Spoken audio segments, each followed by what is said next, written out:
ei väliä sitten vaan. Onko se tuo?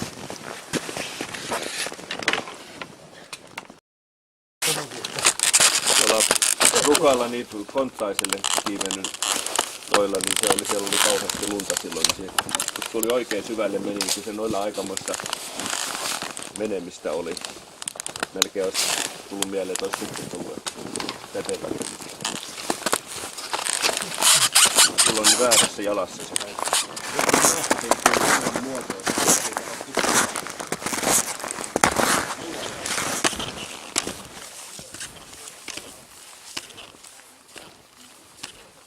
Jos mökkikäyttäjä ei nimeksi lähtee, niin tommoset välttää sen.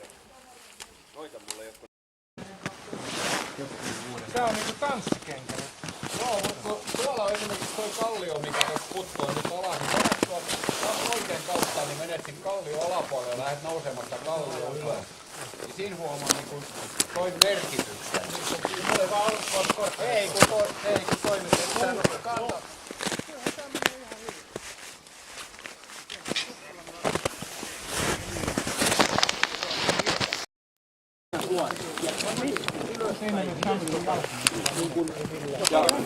Älä mennä minnekään, ota toinen jostain.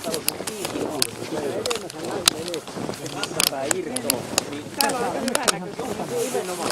Kauan käteen vielä. Ylös. Kato.